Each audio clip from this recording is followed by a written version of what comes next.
Hello, Gemini. Welcome to the Plaid Sheep Oracle. So the readings seem, I don't know if I want to say that they seem to be taking a turn, but something is changing and they're becoming more complex. There's subtext and things happening underneath that I don't entirely understand, or the significance of things that are coming into my awareness. I don't entirely understand their significance, but I'm going to mention them since they popped into my head to look for them, and maybe they will have meaning for some of you. So your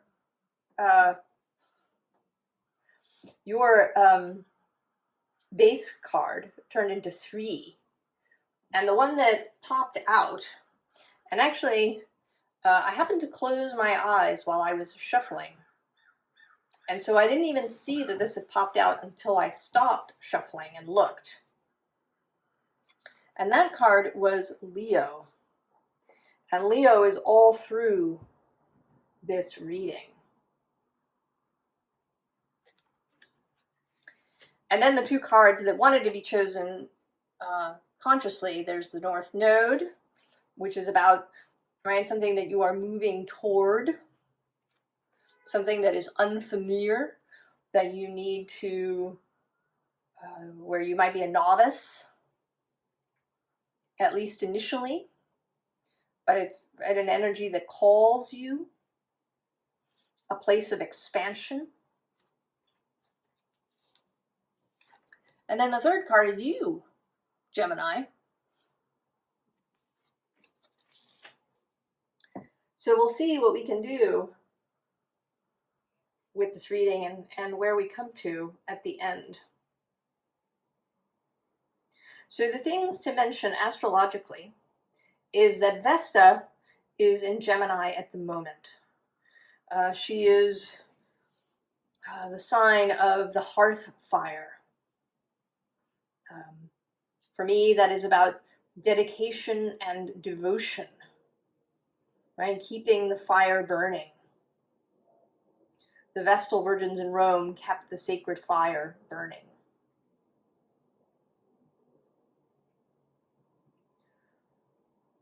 And I think maybe that is, our fire. I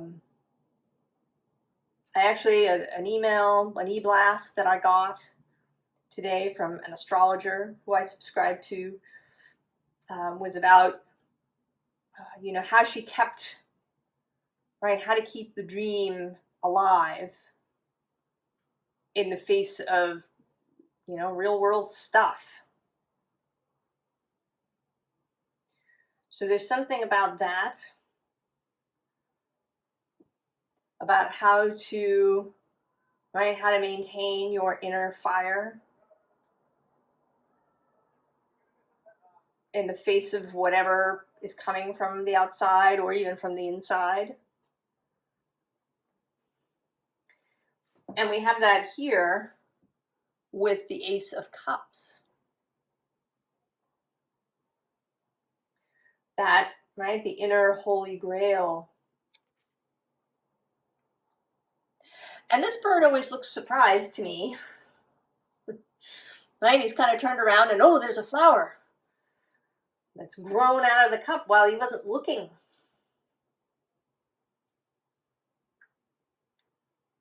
So there's something within you, I think, Gemini, and that's another thing that's happening, is this feeling that these readings are not for people who have Gemini placements necessarily, or that not just those people, but that this is about Gemini energy moving through the world and what it would like to say at the moment to everybody.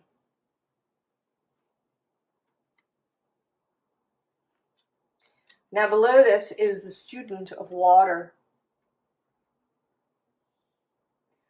Learning, right? Learning about emotions and emotional flow and consciousness.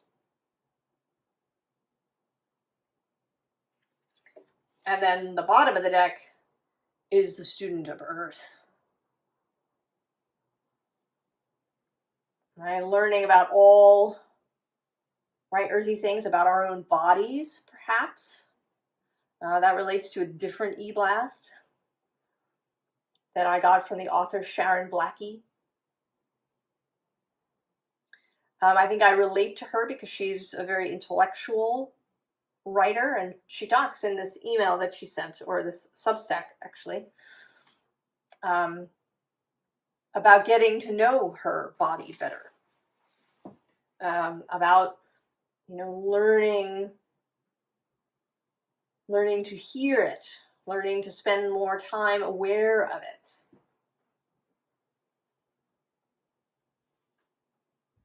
So there's that.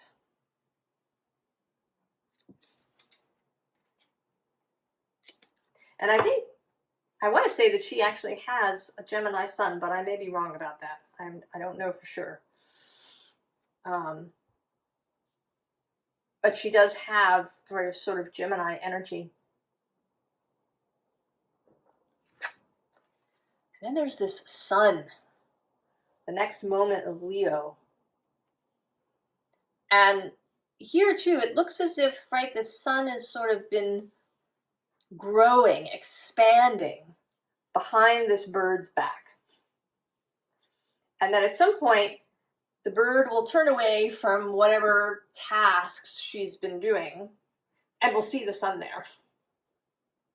And I kind of picture her, right, startled. Oh my God, where did that giant golden disc come from? And that it isn't actually just a giant golden disc, that it's a kind of portal.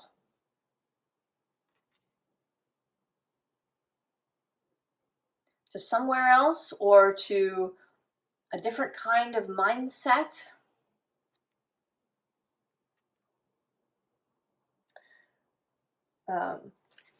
You know, I have a close relationship with Pluto, and I'm sort of wondering now in this moment if this shift in these readings has something to do with Pluto moving solidly into Aquarius. I have an Aquarius 8th house cusp. Now he isn't at the cusp, but that is something, right? This Pluto shifting. And actually, that's another astrological thing. A little bit later this month, there will be a several planet stellium in Aquarius. Pluto is in there. We will also have Mercury, Mars, and Venus all in Pluto by the end of the month.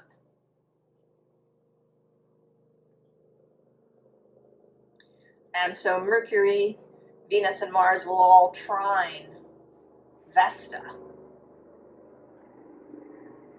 So there's something here too about Aquarius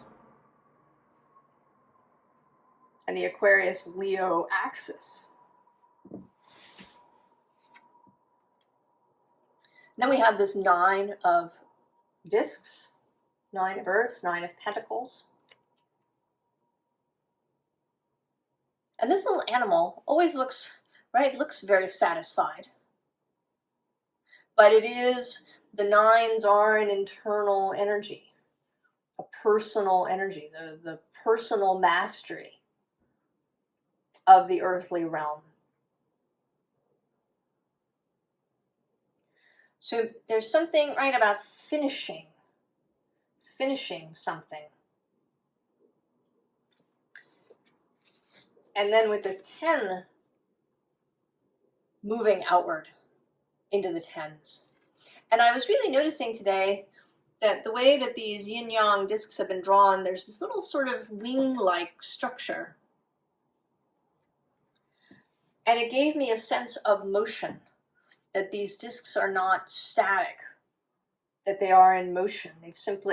We just got a snapshot of them here. So there is something in motion that is going to change in the physical plane for anybody who shows up for this reading. And that it will be about moving outward, going from this internal space to an external one.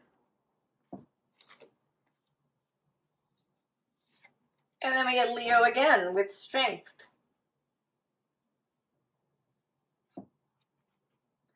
So strength, courage, blossoming. Your most recent reading with the Archeo deck was about expression. And that is certainly a Gemini strength. You are associated with all kinds of communication. But maybe it's been very internal, turned inward for many of us.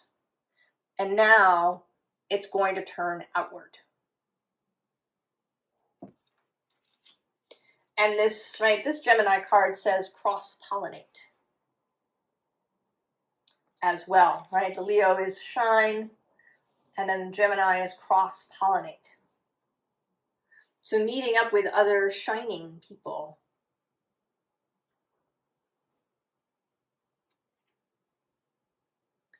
We have this 9 of Cups, right? Again, the 9. But there's something, this person looks particularly stubborn today, not wanting to leave this spot, right? Yeah, they have what they need. It's feeling good. Why should they change? And below that is the Emperor, who also is looking very stationary. Right? We seem to be doing really good wherever we are. Right? We've got this 9 of Pentacles and 9 of Cups and Emperor action. Maybe you're doing really good. Perhaps financially or in your job. Things seem, really together.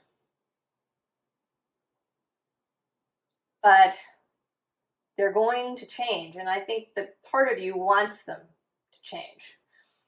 Because right underneath that is the Knight of Swords, who is your court card, Gemini, with this movement. And interestingly, he seems to be riding right at this 3 of Swords. So to ride right through any obstacles. I don't think this is necessarily grief. I think that it's just ways that your thoughts are impeding your heart.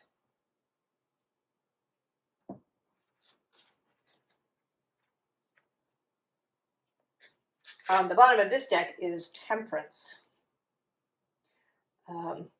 Moderation.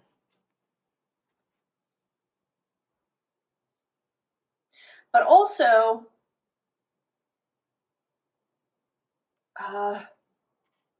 focus and a mission. There is a sense of mission in this card today. But that it's not meant to be overwhelming, or it's not going to turn your life upside down. The Tower doesn't appear anywhere.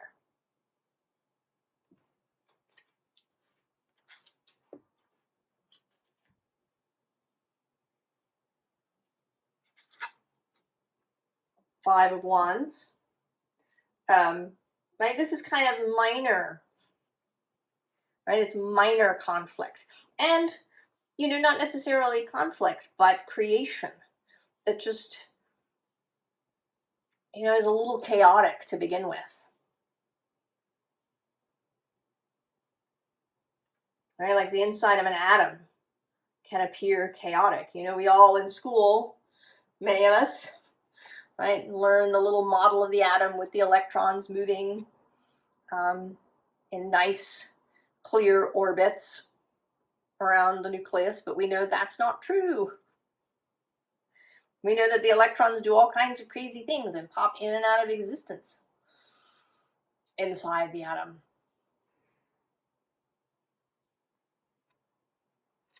But that doesn't make the world less stable. You know, and it's interesting, I've been staring at this deck and I could see this card trying to make its way out, and it's the sun peeking at me, wanting to be seen again. And interestingly, arriving between the Seven of Wands and the Seven of Pentacles. So that, right, there is a subtlety here. There is a moderation. Because although we have the Five of Wands, we also have the King of Swords with clarity and strategy. Right, he is associated with Aquarius.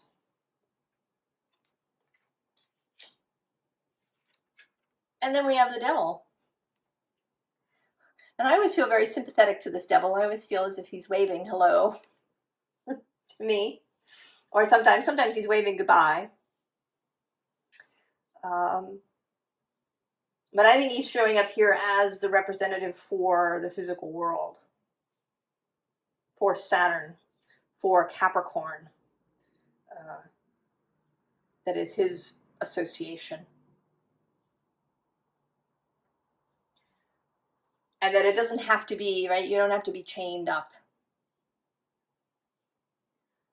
You can move more freely within the physical world than perhaps you think. Because then we get the Page of Wands. New inspiration. A kind of mini Leo.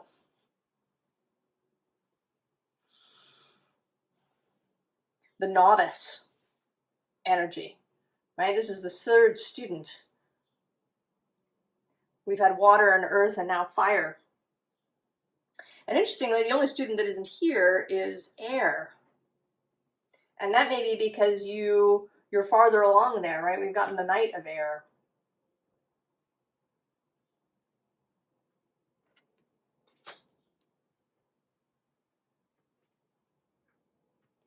King of Sacred Circles. And here he's showing up as leading the ritual, banging his drum.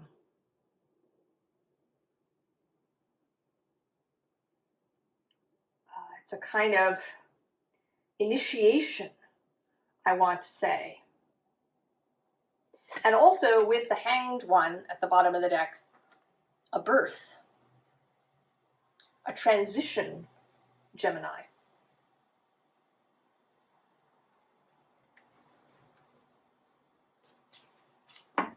A transition. Right here, this Eight of Swords, this always looks to me, right, like a gauntlet. She has to pass through these two columns of swords. And she's got anxiety, right, our own thoughts, and perhaps the things that other people have said to us, things that we see on a daily basis, can be frightening. We may not want to pass through the gauntlet. But at the other end is, yet again, the sun. So it's absolutely worth it, Gemini, to pass through the gauntlet,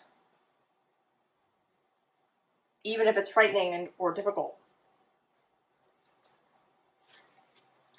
And then there's this sort of contradictory thing, right? Because we've had this turning from the 9 to the 10, this movement to future, this cross-pollination. And then we get this 5 of sacred circles, which looks, and the hermit, right? Which seems as if, right, you are still separated, but people are coming to see you. People are coming to see you. So I think that this isn't about isolating yourself from people, from relationships, from, engaging with others. It is keeping your own boundaries really intact, keeping your own counsel, not allowing other people's opinions, criticisms, the general noise of the world to derail you, to make you forget your fire or decide that it's too hard to maintain your inner fire.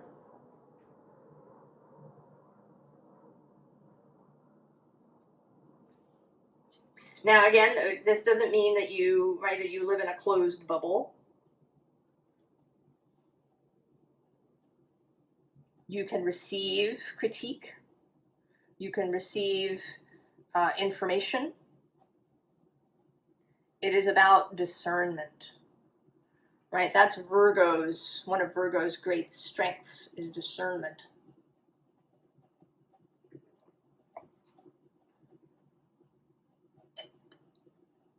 And Virgo is your partner, also led by Mercury.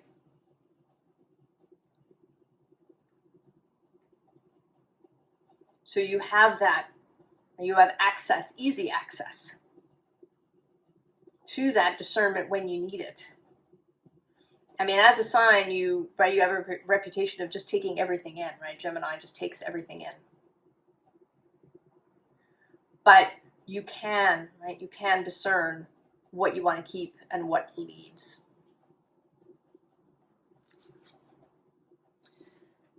Then this needle mend card. With this wondrous pointed pin, all the cuts and wounds inflicted through life might be stitched back together. The alchemy of precision healing and curing, mending all, correcting directions and stemming pains with invisible seams. Right? It's a magic needle made by the elves.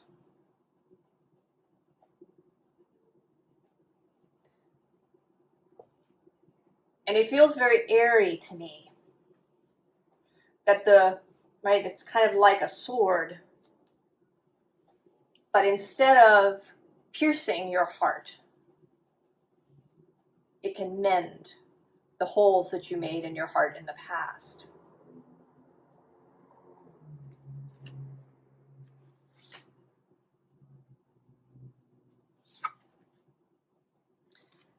Leaf-shade, cradled. So there's this set is like, it's a little story, right? We have this mending that goes on. And then there's a new unfolding, right? A cradling, right? Perhaps a shading of a sapling until it is ready to grow well. And then needs. And that space in between what feels perhaps like a static space, but may in fact be filled with movement that is unseen. If you go out now and you look at the trees, you'll see that they all have, or that many of them have, buds already. And in fact, they've had them for a while. The idea that everything is completely still in winter is incorrect. It's just that what's happening is happening underneath.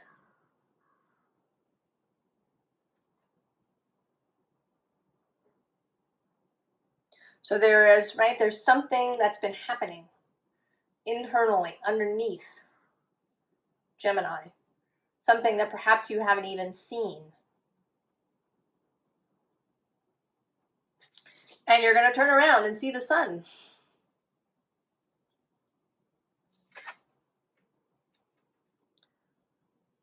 Then this ripen, mature card. Right? Coming into your own. Really learning, mastering, working with the sun, working with this expressive self. Honing your artistry. So the other astrological thing to mention, and this is the one that I'm not quite sure what it means, and maybe it may mean to somebody, something to somebody in particular, but on the evening of the 9th here on the East Coast, and just before midnight UTC time, Mercury and Hermes met in Aquarius, asteroid Hermes. And Hermes is the Greek Mercury. He doesn't move as quickly around the disk as Mercury. So they met, and Mercury is now about 3 degrees away.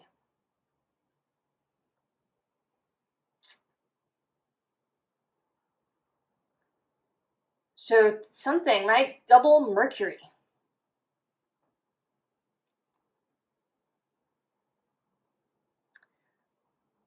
I don't know what it means.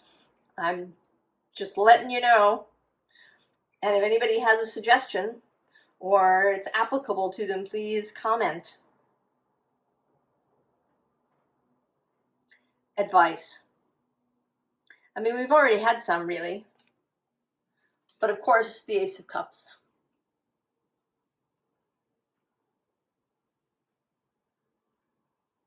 Maintaining your cup, drinking from your cup, replenishing your cup, allowing Source to replenish your cup.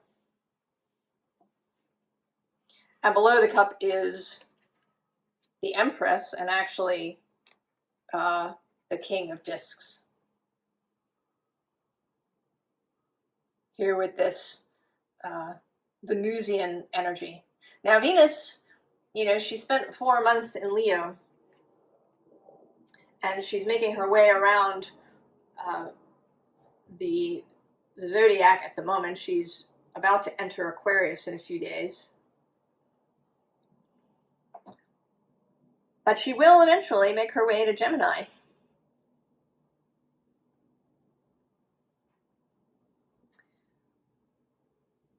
So her message, right, her message is coming. On the bottom of this deck is the 3 of Discs works. Yeah, doing the work. Whatever your artistry, whatever your craft is. And then you appear again, the Prince of Swords, with determination. Right? Stick. Keep the flame going. Don't give up. Don't walk away, because the sun is growing right behind you, if you haven't seen it yet. And then the Queen of Discs with nurture, this growing new life. Nurture yourself, your work, your creativity, your flame, your inner grail. Do whatever you need to. And then the 3 of Wands, vision. Keep the vision.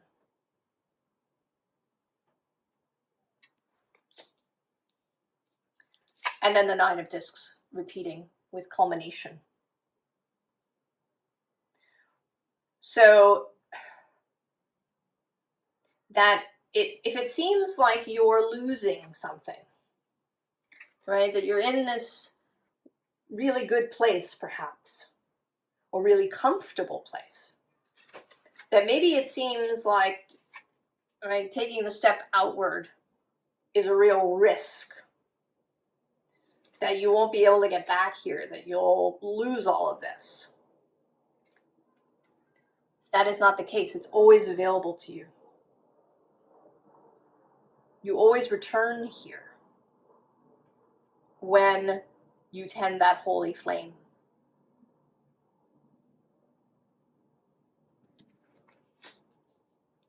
Right? When you hold this line for yourself.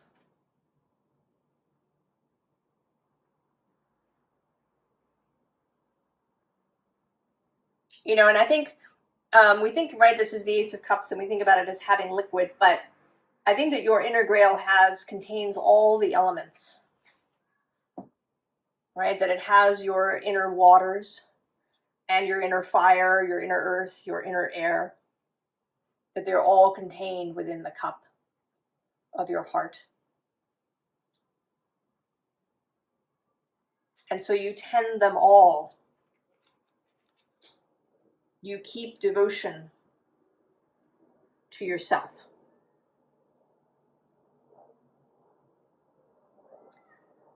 I'm going to stop there, Gemini.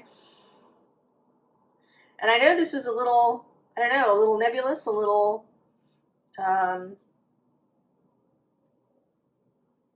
right? There's things moving underneath the surface. This connection to Leo, this Mercury Hermes moment. But I hope that this will give you encouragement and that you're feeling good about this change and that you're going to be really excited when you turn around and see the growing sun behind you. I wish you all the best, Gemini, and I'll see you next time. So long.